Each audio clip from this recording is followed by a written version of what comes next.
Alrighty, today we're going to talk about Visible Mobile by Verizon. Now, this is my usual recording spot, so it is what it is. But anyway, yeah. So today we tried out Visible Mobile, like you want to call it Verizon, but Visible Mobile is what we tried out today, and I couldn't. First of all, I did use them before, about in 2022. Today is 2023.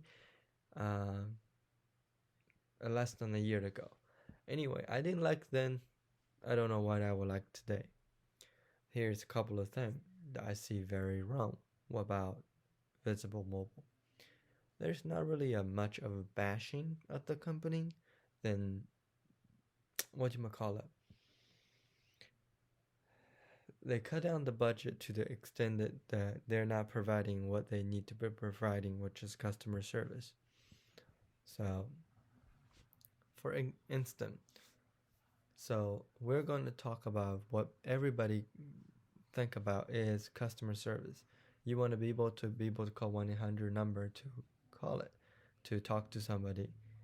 I understand if you don't speak English, that might works in your favor, but if you do speak English and you don't type in, you don't, spell English correctly or something like that, that's going to be negative impact to you.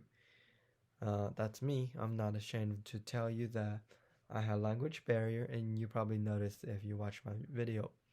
So anyway, so the other thing that they have flawed of is I feel like that's very for them that was never addressed, or probably won't ever get addressed unless somebody go out and complain about it, is when you chat with them, which that's the only way you can do it, communicate, contact with them, they send you a verification email.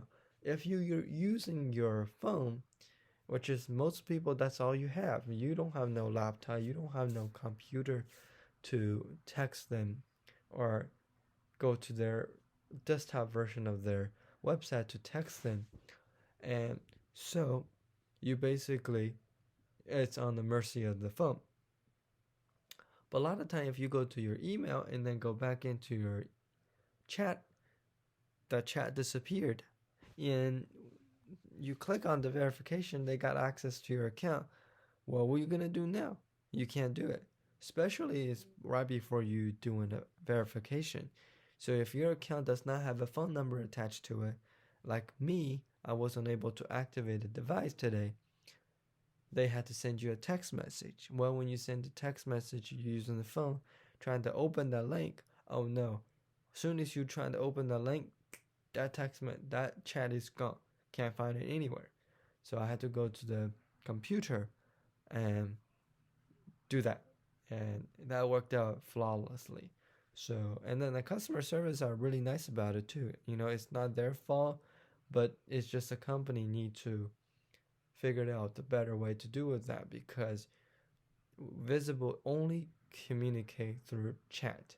So if that part you cannot get it straight out and that part is the issue, I don't understand.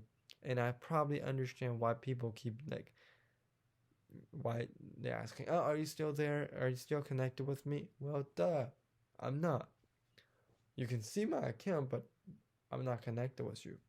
So anyway, that's something that Visible need to work on.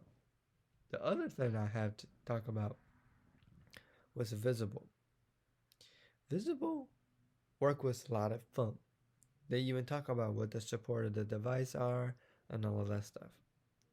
Now, unlike other carrier, other carriers support a lot of phones, whether you came from T-Mobile, whether you came from AT&T, whether you came from Verizon itself.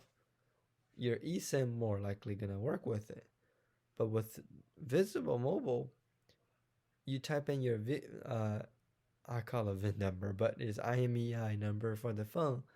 It said, oh, your phone is compatible. Well, Your phone is compatible, but when you're trying to activate it, pay for it. Oh, we run into a problem. We can't figure out what it is. And so basically, by the end of the day, I basically deactivated my service.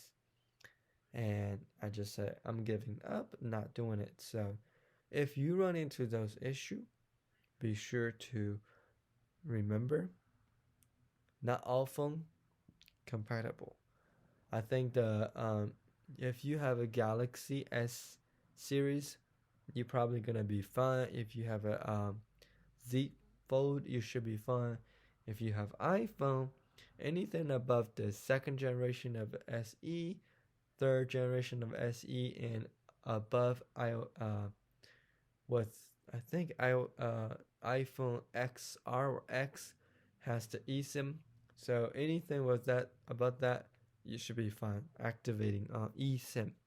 Now, that being said, if you have a physical SIM card, you probably can activate on any device as long as you can plug the thing in. You know, as long as that phone is unlocked, you're good. Because you probably can even activate on the older devices, which is the iPhone 6s Plus, and it would be just fine. So, anyhow, I'm just saying, Visible also has another issue that I want to talk about because this video is basically kind of bashing Visible, how, terrible they are and all that stuff. And they are a great company in the sense that they trying to make affordable carrier. And a lot of carrier that's out there for unlimited data is not truly unlimited. It's like unlimited with a speed cap of 5 MB, which is that's what used to Visible do. But now they have opened that up to, because the 5G network, there's a lot more higher speed and all that stuff. So keeping that in mind. Now, the other thing I was going to talk about is with Visible, you do have to pay attention which plan you switch to. If you're on the $25 plan, you're going to more likely on the 5G, but it's not going to be as fast as you think. So if you're watching YouTube video, so be careful. So anyhow, now the other thing I think I'm thinking about is it doesn't make sense for half the thing they do. It just don't. So I'm sure I can think of something else, but I think that's enough bashing around with them. So, but anyway, I'll let them slack for now. It's hard to run a business and all that stuff and deal with contract, so there should be a mercy given. So, but they need to improve as well. So, but for me, I never started a company, never done it, so I don't know how hard it is or how easy it is to start a business and all that stuff. So I'm just normal average Joe and sit around complaining about everybody else.